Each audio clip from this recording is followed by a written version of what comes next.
students, welcome to my lecture of differential equation, lecture number 5. Last lecture में हमने जहां तक छोड़ा था वो चीज वो छोड़ी थी क्या कि हम होमोजेनियस डिफरेंशियल इक्वेशन को किस तरह पहले आइडेंटिफाई करते हैं प्लस उसे किस तरह सॉल्व करते हैं। आज हम देखेंगे एक क्वेश्चन और होमोजेनियस डिफरेंशियल इक्वेशन का, और उसके बाद हम आपको ले चलेंगे एक ऐसी फॉर्म में जो हमने वेरिएबल सेपरेबल में भी की थी कि equation reducible to the homogeneous form, यानी कि जरूरी नहीं है हर इक्वेशन जो आपको होमोजेनियस दिख रही है केवल वही होमोजेनियस की तरीके से सॉल्व होगी। एक तरीका और है, जैसे वेरिएबल सेपरेबल में हमने कुछ सब्स्टिट्यूशंस करके इक्वेशन को वेरिएबल सेपरेबल फॉर्म में लाया था, यहाँ पे भी हम होमोजेनियस इक्वेशंस के केस में क्या करेंगे, इक्वेशंस को कुछ सब्स्टिट्यूशंस करके उसमें हम क्या करेंगे, उसको होमोजेनियस फॉर्म में लाने की कोशिश करेंगे। ठीक, देखते हैं क्वेश्चन पहले जो हमने होमोजेनियस फॉर्म पढ़ा था। होमोजेनियस फॉर्म में मैंने बताया था आपको कि क्या है, अगर dy by dx की टर्म्स में मेरी इक्वेशन है तो वहां पे मैं y is equal to dx को सब्स्टिट्यूट कर दूंगा। जैसे कि एक क्वेश्चन देखते हैं, सपोज क्वेश्चन मेरा है the equation of the curve satisfying, यानी कि पर्टिकुलर सॉल्यूशन वाला केस है ये, x dy minus y dx is equal to under root x square minus y square dx। अगर आप ध्यान से देखें तो यहाँ dy by dx जैसी कोई टर्म नहीं दिख रही है, एक dy अलग दिख रहा है dx और एक दूसरा dx अलग दिख रहा है। तो अगर देखना इस इक्वेशन में मैं इस पूरी इक्वेशन को dx से डिवाइड कर दूं तो यहाँ dy by dx जैसी टर्म आ जाएगी, यहाँ dx कैंसिल हो जाएगा और यहाँ dx कैंसिल हो जाएगा, तो dy by dx की टर्म्स में मेरे को एक इक्वेशन दिखने लग जाएगी। उस अगर dy by dx के साथ x भी दिख रहा है मुझे, तो क्यों ना इसको x dx से डिवाइड कर दूं। तो पूरी इक्वेशन को अगर x dx से डिवाइड करूंगा मैं तो कुछ ऐसा दिखेगा, x dy by x dx minus y by x dy by dx, x dx से डिवाइड कर रहा हूँ पूरी इक्वेशन को। देखना x से जब डिवाइड करूंगा तो अंडर रूट के अंदर जाके वो x स्क्वायर बनेगा, तो ये चीज जो अंडर रूट में आपको दिख रही है वो ऐसी दिखेगी, x square by x square minus y square by x square साथ में dx by dx। x dx से मैं डिवाइड कर रहा हूँ पूरी इक्वेशन को, तो यहाँ अगर मैं इसको और सिंप्लीफाई करूं तो कैसा आ जाएगा मेरे पे, dy by dx minus y by x dy by dx, sorry यहाँ पे dx था, dx by dx तो ये कैंसिल हो जाएगा, तो यहाँ केवल क्या बच जाएगा, y by x is equal to under root 1 minus y square by x square, और यहाँ पे भी dx और dx क्या होने वाले हैं, कैंसिल। अब अगर ध्यान से देखें तो आप ये होमोजेनियस फॉर्म में मुझे इक्वेशन अब दिख रही है तो क्या करूं, यहाँ पे y is equal to vx substitute कर देता हूं जैसे पहले किया था, तो dy by dx की जगह पे क्या आ जाता था मेरा, dy by dx is equal to v plus x dv by dx, ये टर्म आ जाती थी। तो dy by dx की जगह अगर मैं ये चीज सब्स्टिट्यूट कर दूं तो इस इक्वेशन में कैसे आ जाएगा, v plus x dv by dx minus y by x की जगह क्या पुट करूंगा, v is equal to under root, अगर आप ध्यान से देखें तो ये अंडर रूट के अंदर 1 माइनस v स्क्वायर बनने जा रहा है, केवल इतना। तो यहां से अब मैं क्या करता हूं, देखो प्लस v और माइनस v तो वैसे ही कैंसिल हो रहे हैं, तो इक्वेशन क्या बन गई मेरी, केवल x dv by dx is equal to under root 1 minus v square. अब वेरिएबल सेपरेबल फॉर्म में साफ दिख रही है, तो dv के नीचे क्या ले आता हूं मैं, under root of 1 minus v square, और यहाँ पे आ जाएगा dx by x। जब वेरिएबल सेपरेबल फॉर्म में आ चुकी है तो उसके बाद मेरा काम सिंपल कितना है, दोनों तरफ डिफरेंशिएट इंटीग्रेट करने का। राइट हैंड साइड का इंटीग्रेशन तो क्या हो जाएगा, ln x log x, जब हम लेफ्ट हैंड साइड में इंटीग्रेट करूंगा तो देखना ये 1 upon under root x square minus a square वाली टर्म है, तो यहाँ क्या हो जाएगा, ये sin इनवर्स v का डायरेक्ट इंटीग्रेशन, इसका sin इनवर्स v का डिफरेंशिएशन ये है तो इसका इंटीग्रेशन क्या हो जाएगा, sin इनवर्स v प्लस यहाँ पे क्या आ जाएगी, ये कांस्टेंट टर्म। अब v तो मेरे पे था नहीं, तो v की जगह वापस क्या सब्स्टिट्यूट कर देता हूं मैं, y by x is equal to ln x plus c। अब इसने मुझे पर्टिकुलर सॉल्यूशन का केस है, पर्टिकुलर सॉल्यूशन के केस में इसने क्या बोला है कि y1 इज इक्वल टू 0, मतलब जब x की वैल्यू 1 होगी y कितना होने वाला है, 0। तो इस वैल्यूज को अगर मैं इक्वेशन में पुट करूं, when x is equal to 1 then y is equal to 0, जब x की वैल्यू 1 है y की वैल्यू 0 है तो यहाँ क्या बन जाएगा, sin inverse 0 is equal to ln x plus c। sin inverse 0 कितना होता है मेरे को पता है, कितना होता है sin इनवर्स 0 0 ही होता है, 0 डिग्री पे इसकी वैल्यू आती है, is equal to ln x plus c। अब ये सी है, सी को अगर मैं ln c लिख लूं तो कोई दिक्कत नहीं है, वो भी एक कांस्टेंट है। तो यहां से log की प्रॉपर्टी लगा के क्या हो जाएगा ln cx।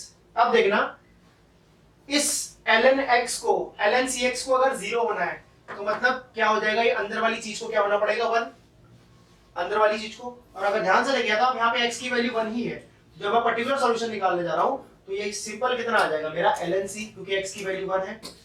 ln c की वैल्यू 0 कब होगी, ये हम सबको मालूम है, जब c की वैल्यू कितनी होगी 1, क्योंकि log 1 किसी भी बेस के लिए 0 होता है।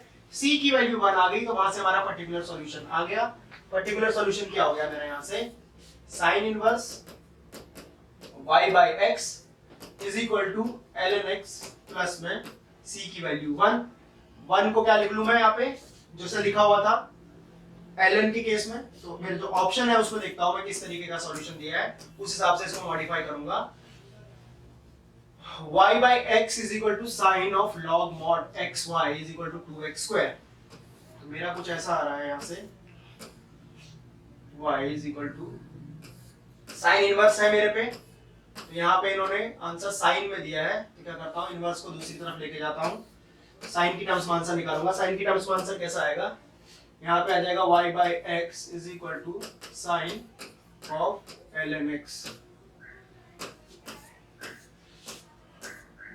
फिर से एक बार जरा ऑप्शन की तरफ जाऊं, y is equal to x sine log mod x into y is equal to 2।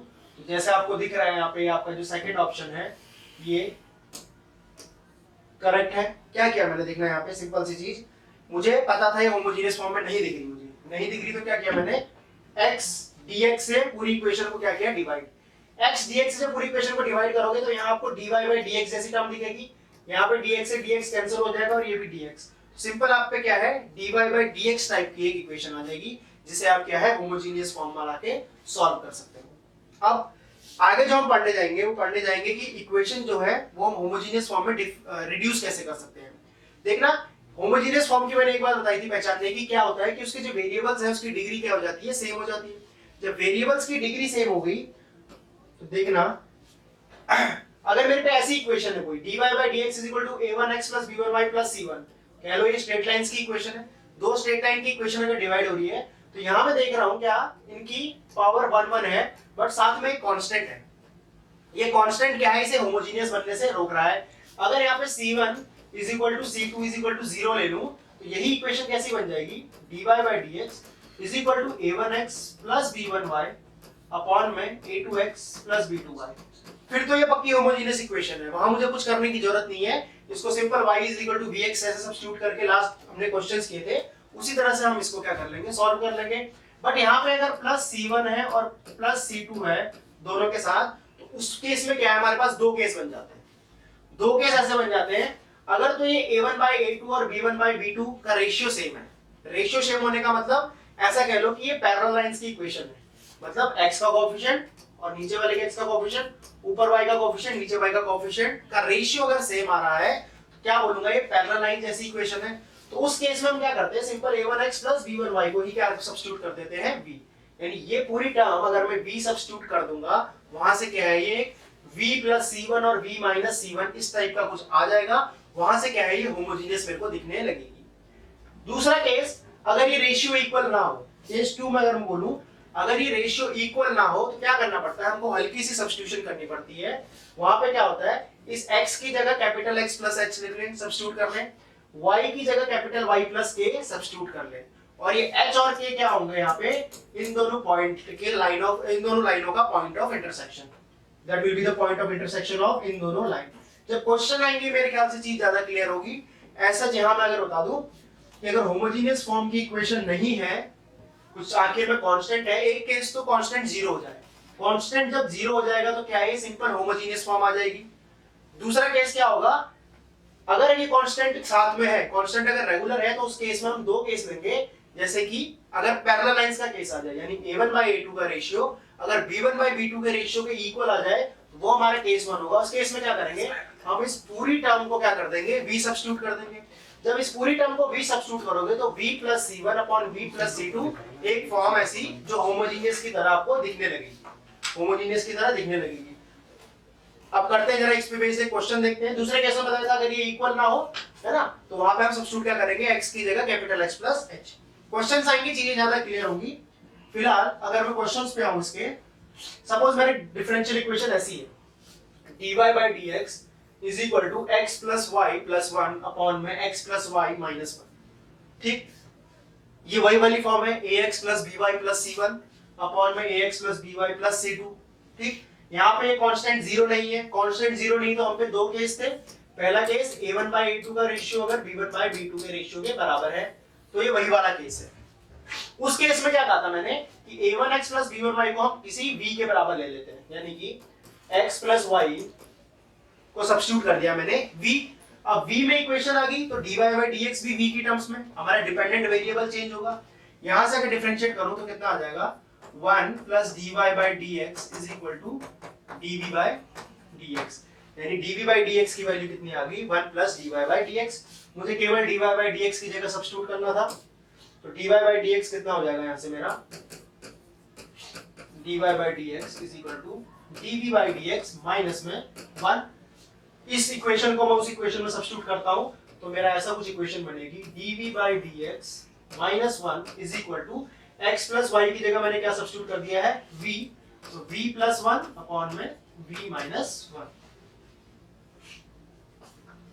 अब आपको साफ दिख रहा होगा, यहां से वेरिएबल सेपरेबल फॉर्म में आ चुकी है, v प्लस 1 अपॉन में v minus 1 minus plus 1, sorry plus 1। जब आप यहाँ पे एलसीएम लोगे इसका तो ये टर्म कुछ ऐसी दिखेगी आपको, v plus 1 plus v minus 1 upon में v माइनस 1। यहाँ पे 1 से 1 कैंसिल हो जाएगा, इधर बचेगा 2v upon v minus 1। Right hand side पे क्या है मेरा, dv by dx। ठीक है, इसको अगर मैं dv के नीचे लाऊंगा तो ये रेसिप्रोकल हो जाएगा, इधर v माइनस 1 अपॉन 2v, साथ में क्या है dv is equal to dx। Integration of dx कितना हो जाएगा, x, सिंपल। यहाँ पे v माइनस 1 अपॉन 2v, तो ये तो सिंपल इंटीग्रेशन है। v को अगर मैं सब्स्टिट्यूट अलग अलग डिनोमिनेटर के साथ अलग अलग कर लूं तो एक इंटीग्रेशन ऐसा बन जाएगा मेरा v बाई 2v, और दूसरा बन जाएगा माइनस 1 बाई 2v, साथ में दोनों के क्या आ जाएगा, dv। यहां से v कैंसल, ये कितना बन गया 1 बाई 2v, यानी कि v बाई 2 माइनस ये हो जाएगा 1 बाई 2, और यहां से कितना आ जाएगा इसका log mod v is equal to x।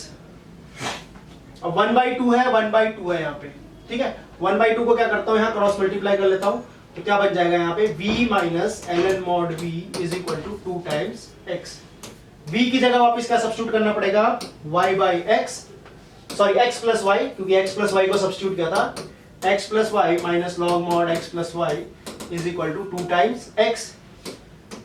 अब यहां से x इधर आएगा तो एक केवल यहाँ पे एक x बच जाएगा, is equal to x minus y, और यहाँ बच गया minus ln mod x plus y. दोनों तरफ माइनस से मल्टीप्लाई करूं तो यहाँ कितना बच जाएगा, y माइनस x, यहाँ बच जाएगा ln mod x plus y, और x प्लस वाई को अगर प्लस एक यहाँ पे कांस्टेंट ऑफ इंटीग्रेशन भी लगा लीजिए, उसको भी लॉग की टर्म्स में अगर लेंगे, कुल मिला के यहाँ क्या है x प्लस वाई आ जाएगा, और यहाँ पे आ जाएगा e की पावर y माइनस x। ये मेरी क्या बन गई, एक डिफरेंशियल इक्वेशन। ठीक है, मोटिव सिर्फ इतना था, क्या किया, अगर मेरे पे केस है अगर इस टाइप का जहां मेरे को होमोजीनियस नहीं दिख रहा है, होमोजीनियस नहीं दिख रहा है, और एक कांस्टेंट साथ में है जो दिक्कत कर रहा है। कांस्टेंट अगर साथ में दिक्कत कर रहा है तो क्या बोला, पहली वाली टर्म को एक वेरिएबल v के बराबर ले लो, तो v प्लस 1 v माइनस 1 अपने आप में क्या बन गई, एक होमोजीनियस डिफरेंशियल इक्वेशन। उसके बाद सारे स्टेप होमोजीनियस वाले थे, और वेरिएबल सेपरेबल में आके लास्ट में हमारा क्या है, आंसर आ गया। अब यहाँ पे c है, अगर c नहीं होता तो पर्टिकुलर केस वाला होता, वहां पे हमें कोई ना कोई कंडीशन दी होती जहां से हमें c की वैल्यू मिल जाती। तो ये था हमारा पहला केस जहां पे a1 by a2 b1 by b2 के इक्वल है। ठीक, एक दूसरा केस है इसमें जिसमें ये रेशियोज इक्वल ना हो गए, उसमें हम क्या करेंगे, स्मॉल x को कैपिटल X प्लस h इस फॉर्म में लेके करेंगे। उसका क्वेश्चन मैं आपको नेक्स्ट लेक्चर में दिखाऊंगा, और उसके बाद होमोजीनियस के बाद हम आएंगे किसमें, एग्जैक्ट डिफरेंशियल इक्वेशन में। तो फिलहाल के लिए इतना ही। होमोजीनियस के आपके लगभग 90% क्वेश्चंस यहाँ पे कंप्लीट हो चुके हैं। आपको जहां से भी क्वेश्चंस मिले आप उन्हें सॉल्व करने की कोशिश करें, और इस लेक्चर के बाद मेरे को नहीं लगता कहीं दिक्कत आएगी, क्योंकि होमोजीनियस भी एक हिसाब से सिंपल है। ठीक है, कठिनाई डिफरेंशियल इक्वेशन में आगे आगे आती है बर्नौलीज फॉर्म में या फिर लीनियर फॉर्म में। यहाँ तक तो मेरे ख्याल से कोई दिक्कत नहीं होनी चाहिए, ठीक है। तो मिलते हैं बच्चों अगले लेक्चर में आपसे, लेक्चर नंबर 6 में डिफरेंशियल इक्वेशन के। फिलहाल के लिए थैंक यू वेरी मच।